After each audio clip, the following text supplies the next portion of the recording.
Clip number 893۔ اس clip میں آپ قرآن پاک کی سورہ حج کی آیت نمبر 48 سے 51 تک کی تلاوت، ترجمہ اور تفسیر قرآن صراط الجنان سماعت فرمائیں گے۔ بسم اللہ الرحمن الرحیم۔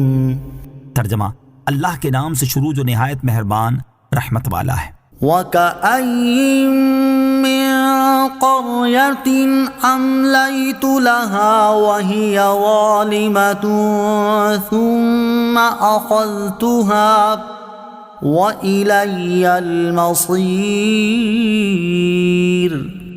ترجمہ، اور کتنی ہی بستیاں ہیں جن کے ظالم ہونے کے باوجود میں نے انہیں ڈھیل دی، پھر میں نے انہیں پکڑ لیا اور میری ہی طرف پلٹ کر آنا ہے۔ وَكَأَيِّن مِّن قَرْيَةٍ أَمْلَيْتُ لَهَا، اور کتنی ہی بستیاں ہیں جنہیں میں نے ڈھیل دی۔ ارشاد فرمایا کہ کثیر بستیاں ایسی ہیں جن میں رہنے والے لوگوں کو ظالم ہونے کے باوجود میں نے ڈھیل دی اور ان سے عذاب کو مؤخر کیا، پھر میں نے مہلت ختم ہونے کے بعد انہیں پکڑ لیا اور دنیا میں ان پر عذاب نازل کیا، اور آخرت میں سب کو میری طرف پلٹ کر آنا ہے تو میں ان کے اعمال کے مطابق ان کے ساتھ سلوک کروں گا۔ ظلم اللہ تعالیٰ کے عذاب کا سبب ہے۔ اس آیت سے معلوم ہوا کہ اللہ تعالیٰ ظالم شخص کو ڈھیل دیتا رہتا ہے اور فوری طور پر اس کی گرفت نہیں فرماتا، حتیٰ کہ وہ یہ گمان کرنے لگ جاتا ہے کہ اللہ تعالیٰ اس کی گرفت نہیں فرمائے گا۔ پھر اللہ تعالیٰ اس کی وہاں سے پکڑ فرماتا ہے جہاں سے اسے وہم و گمان تک نہیں ہوتا، اور اس وقت اپنے آپ کو ملامت کرنے کے سوا کچھ ہاتھ نہیں رہتا۔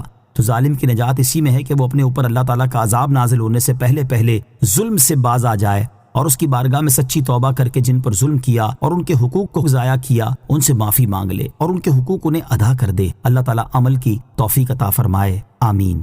قل یا ایہا الناس انما انا لکم نذیر مبین۔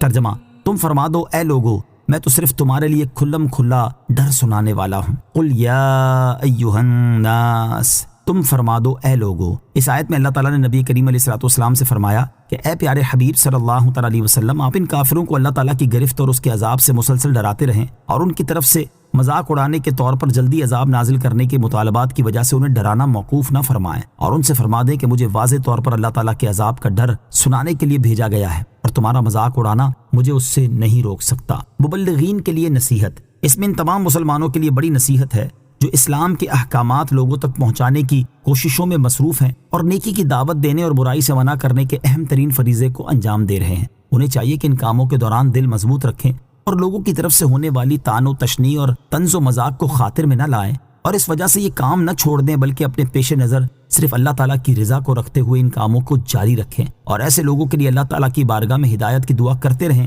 اللہ تعالیٰ نے چاہا تو انہیں ہدایت مل جائے گی۔ فالذین آمنوا وعملوا الصالحات لهم مغفرۃ ورزق کریم، والذین سعوا فی آیاتنا معاجزین اولئک اصحاب الجحیم۔